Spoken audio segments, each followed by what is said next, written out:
Kaust, Alexander Staskakis from the Joint Research Center in Italy, and Anatoly Gitelson from Calumet University of Nebraska.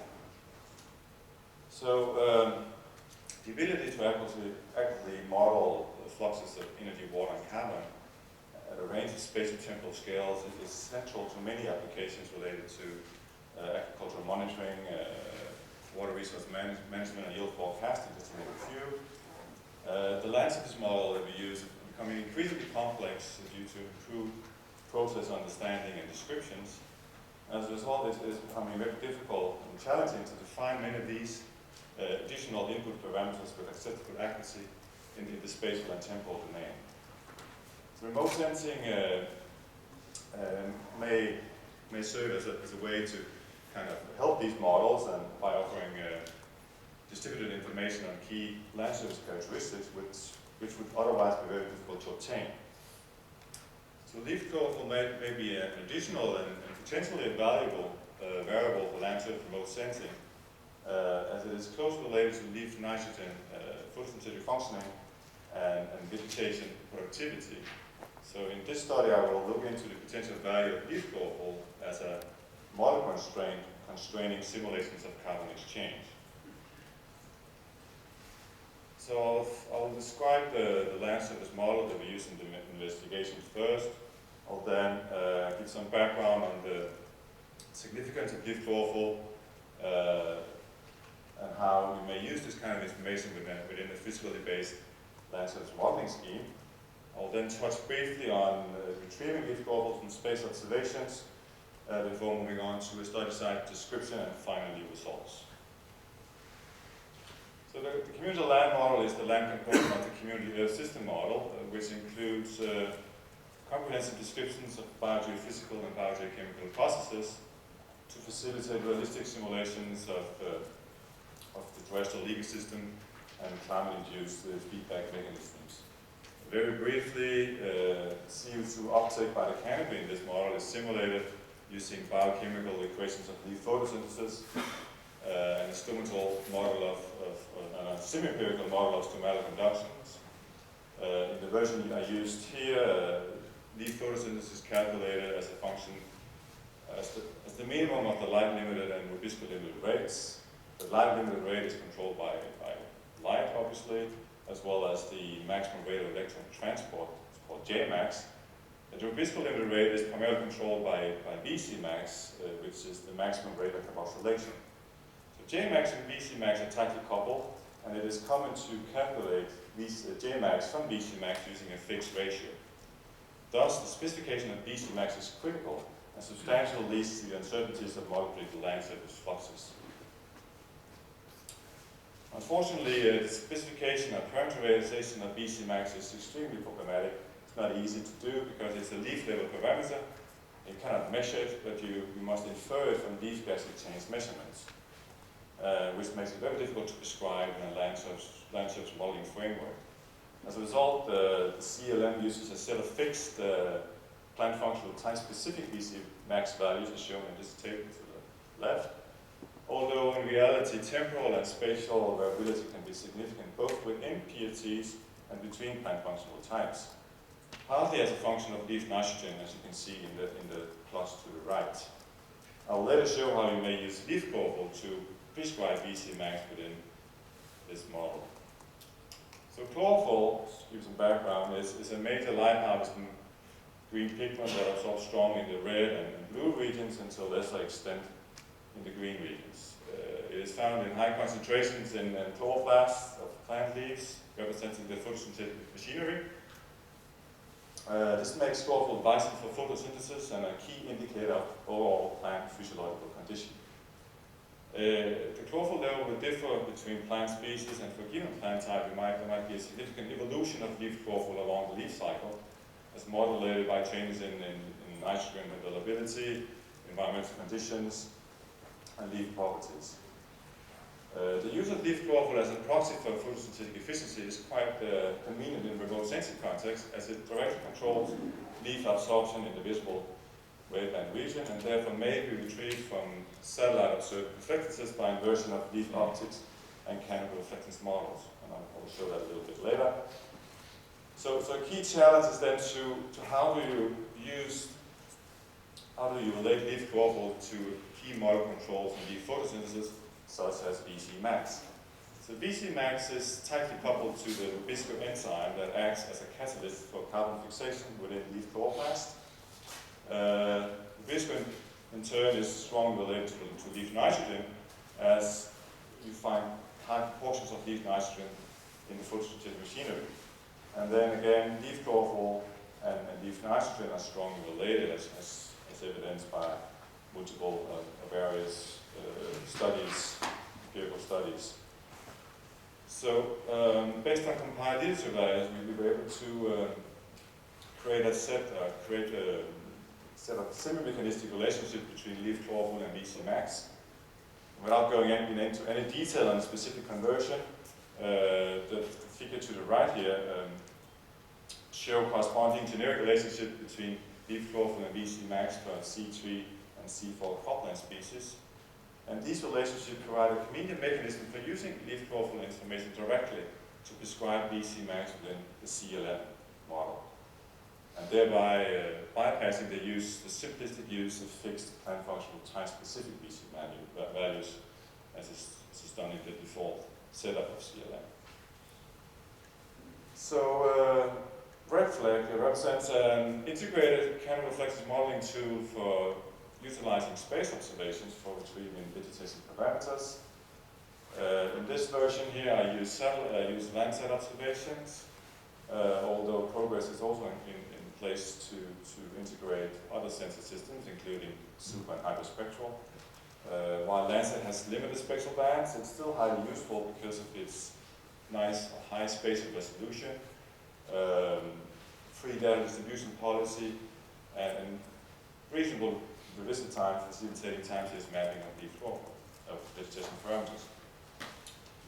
So still, leaf chlorophyll retrieval from space observation is extremely challenging, as the interference of atmospheric effects, chemical characteristics, and solid background conditions confound the detection of relatively subtle differences in chemical reflectance resulting from leaf chlorophyll. So this red flag retrieval system incorporates various regularization techniques in an effort to better control these factors.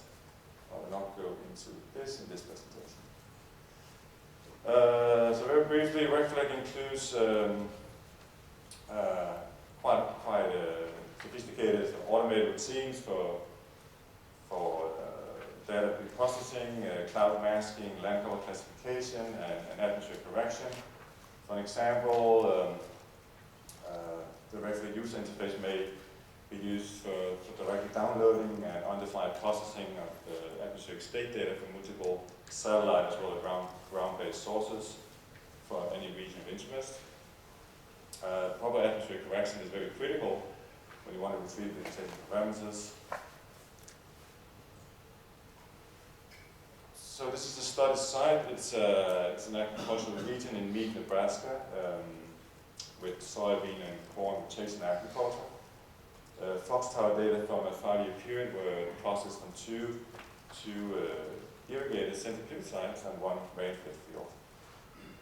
Single-point simulations were performed with the CLM, forced with tower-based meteorology and in-situ leaf wear index.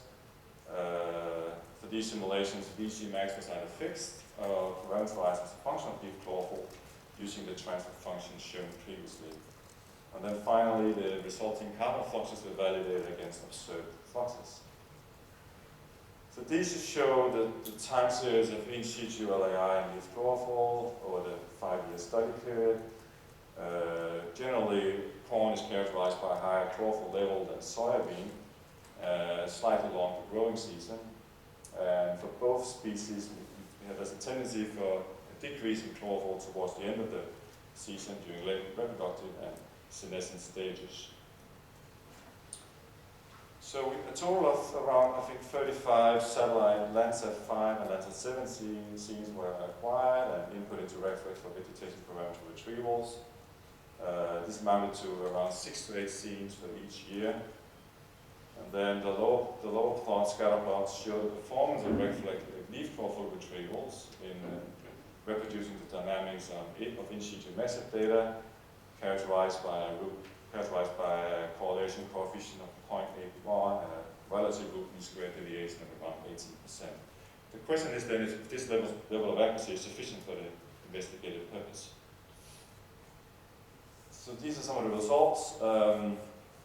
Here, observed GPP02 soybean size is compared to hourly simulations of GPP using a fixed VC max, that's the one in red, and a VC max parameterized as a function of leaf chlorophyll in blue.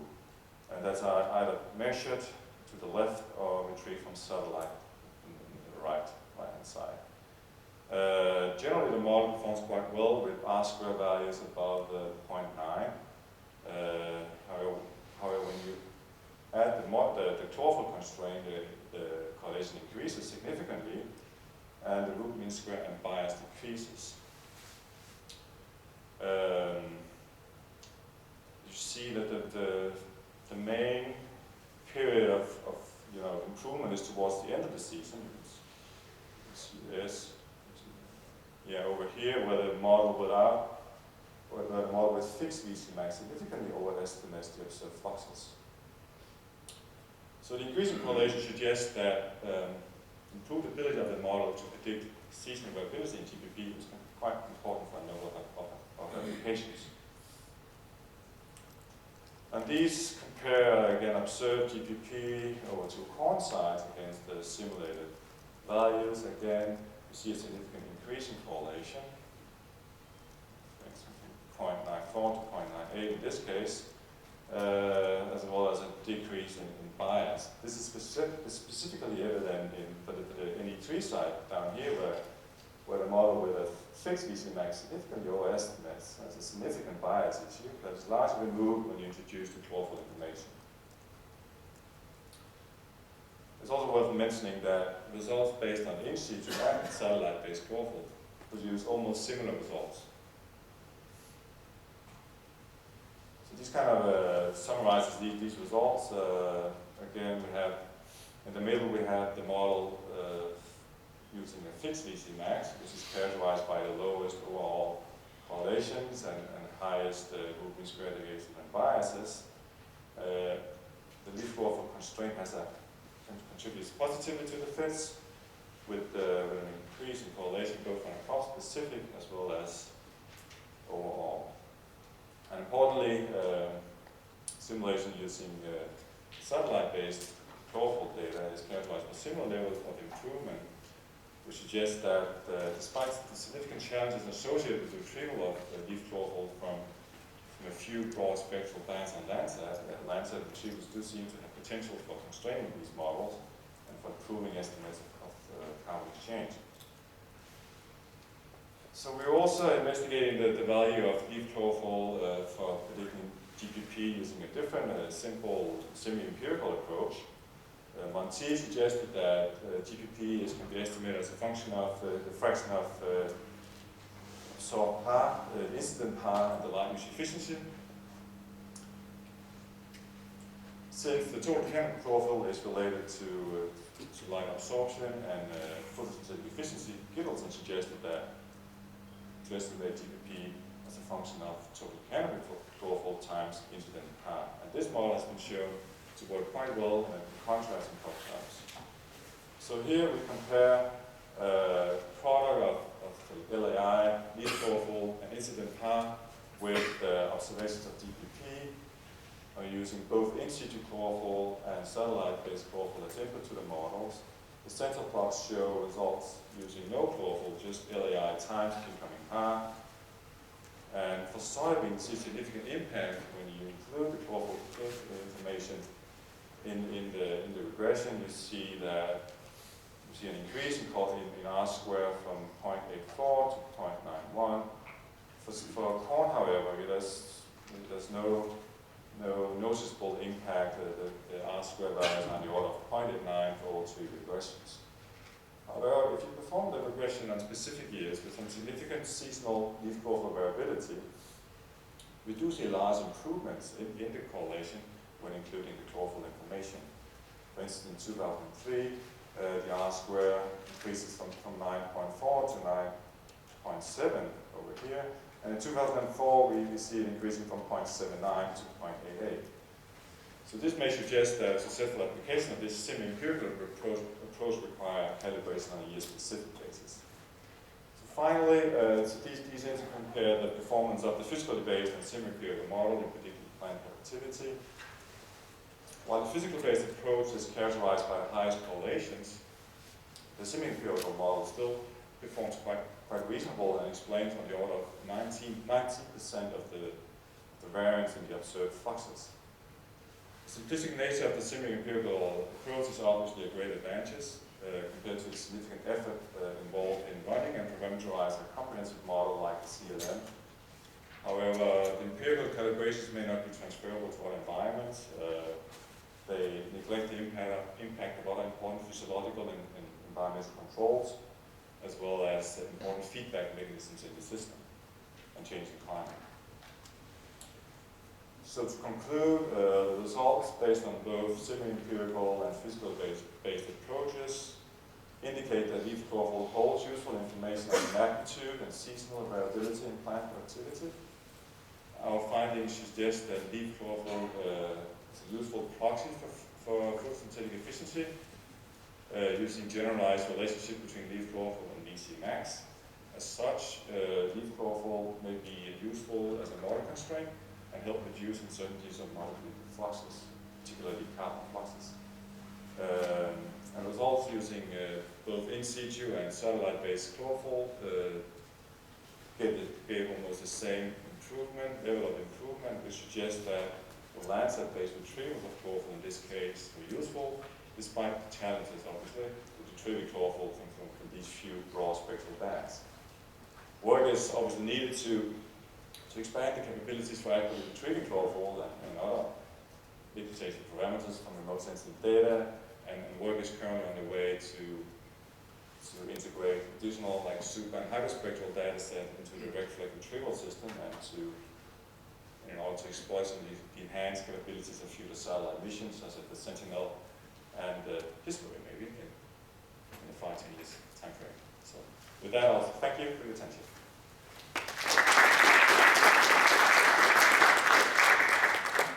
We have time for a few questions.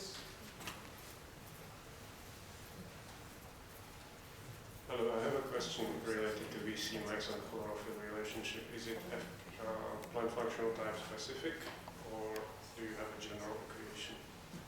Yeah, well, I showed it fits for C3 and C4 cropland species. So just the photosynthetic pathway, nothing specific about the structural differences? It will change, it will vary. For forest species, there's going to be a different relationship for sure. That's actually my second question. Do you plan to expand for the forest ecosystems? Because soya bean, corn, it's a 1D canopy. Radiative transfer is quite simple when it comes to forest. Yeah, that would be interesting, but you say it's simple, the radiative transfer, but it's actually still quite complicated and difficult to get these, especially like a leaf level thing like leaf growth, to get that retrieved from satellite is actually quite complicated, even from like homogeneous, like an agricultural crop. But yeah, extending it to forest would be interesting, but challenging for sure. Thank you.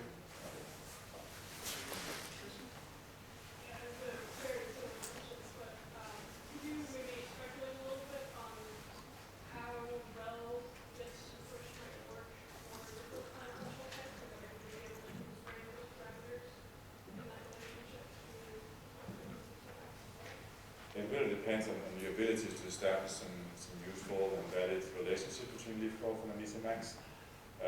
So I've been looking at the TRI database, looking at the leaf trace, but there's not a whole lot of data on leaf chlorophyll and VC-max relationships. So it's a little bit difficult to establish these relationships. But there's going to be the challenge, for sure. Okay, thank you, Dr. Houborg.